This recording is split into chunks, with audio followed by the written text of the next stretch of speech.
Hello guys, and welcome back to another video. So in this video we're going to be having a look at how hard can it be to do a bit of plastic welding. I've never done it before. I've done soldering before, but I've never done plastic welding. So I've got my plastic welder on. It's on low heat for now because I don't want to put it on too high in case it burns through. So we'll see how it goes on a low heat. I've cleaned the parts what are going to be welded, which you should do anyway. Whether it's soldering, welding or plastic welding, it's probably best to, well, it is best to clean the actual item that you're working on anyway.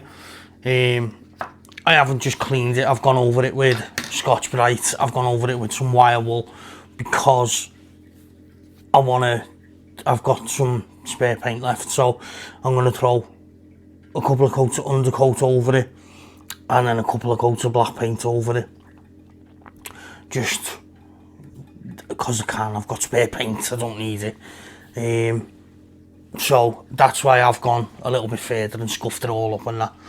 So we appear to be still cold.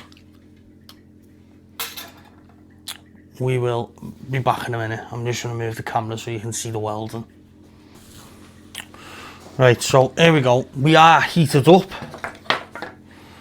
and we are going to start having a go at this plastic welding marquee. What have I just knocked off? Nothing. Right, that's heated up.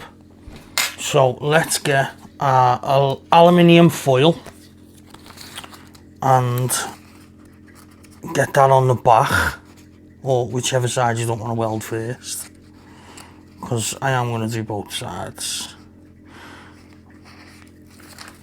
And this is just to hold the two pieces together. So go there like that. Make sure it's pressed in. Is this the right end? No, it's not. I'll put it on the wrong side. Divvy. So yeah, it's there. So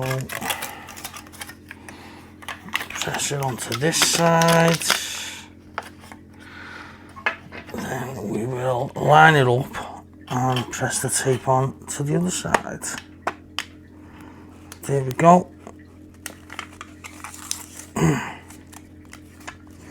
I'm just going to have to fold it over the end, and there we go.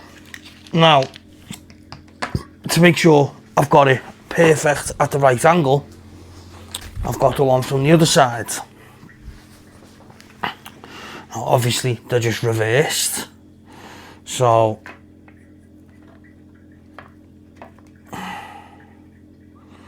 it is perfectly at the right angle. So get rid of the one that's not broke, and let's have a go at plastic welding. So first thing we want to do is, I'm assuming, go through the middle where the break is and just sort of melt the bits together.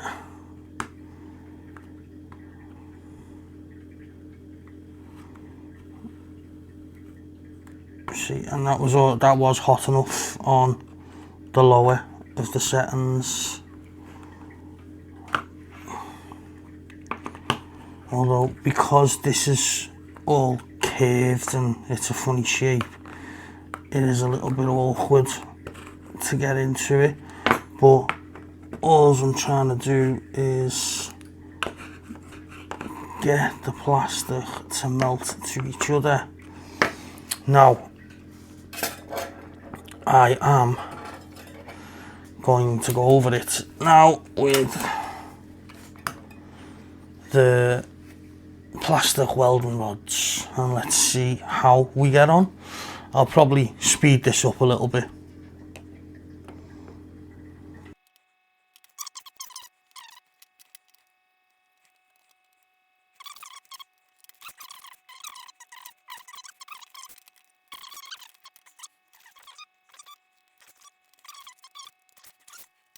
And I think I will go on with a bit of the wire wool now.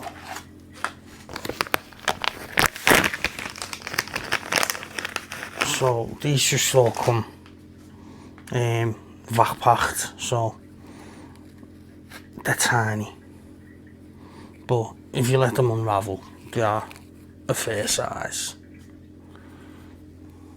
Let's get that in. And all I'm doing is laying the wire wool over where the break is, where I've already gone over with the heat. So we will just see how this goes now. Oh, it's going quite well, huh? It seems to be sticking well.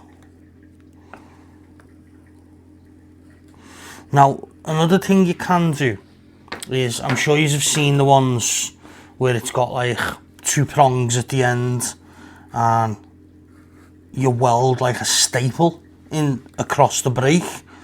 Now, you could just buy one of them, but if you've already got like a soldering iron and you just want to get the head for it, then you can just melt the plastic around the weld a little bit so it's soft, and then lay staples on top of it and just go over the staples one by one, heating the plastic up so the staples sink into the plastic,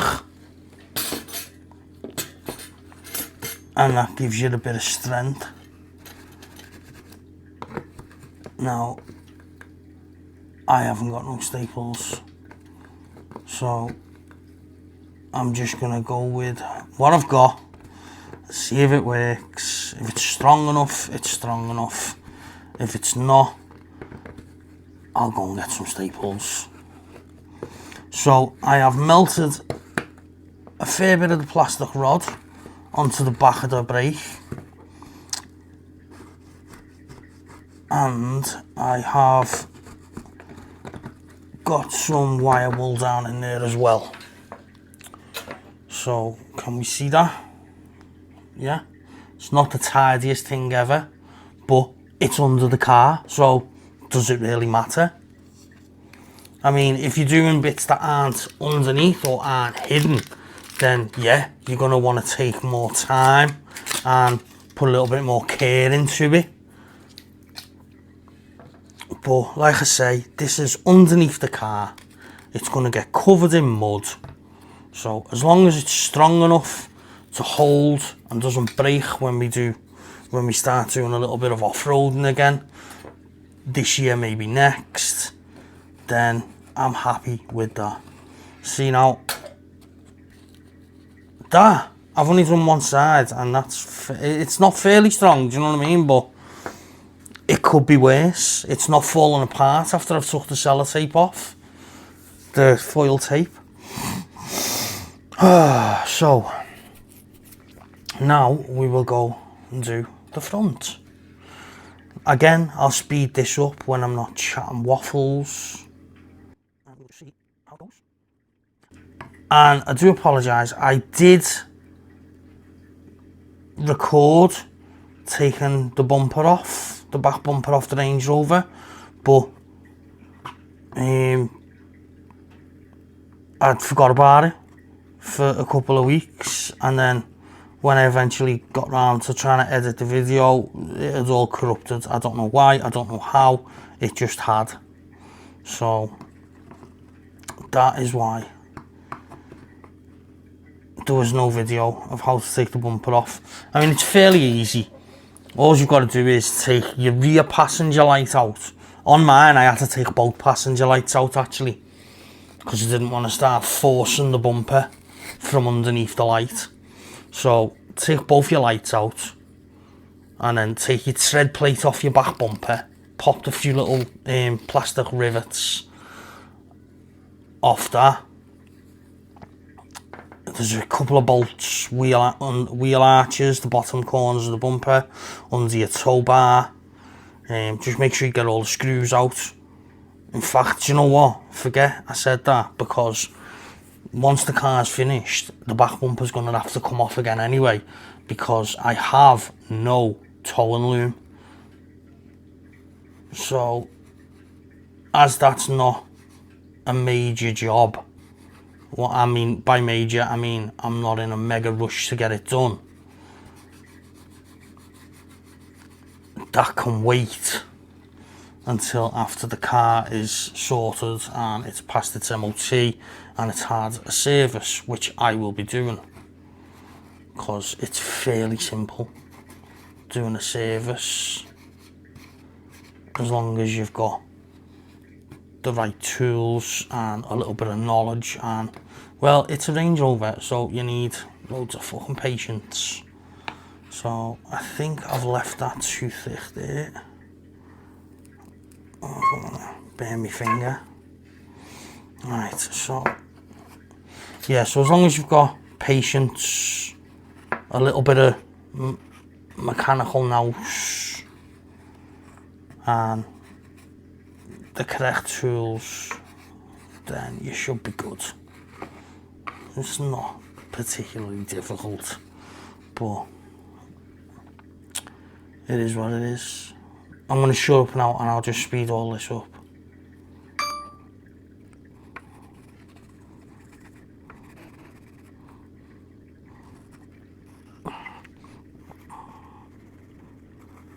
I'll put that on too thick.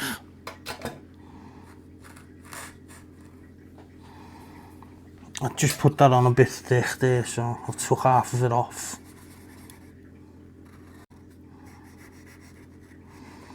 I have now got it on the highest of the temperature settings.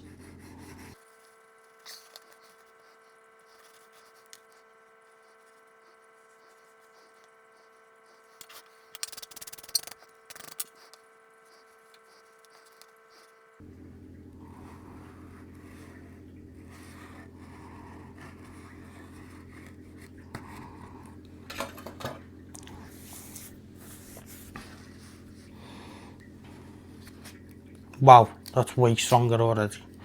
It wouldn't hold under the car yet, but I'm fairly positive once we're finished it will.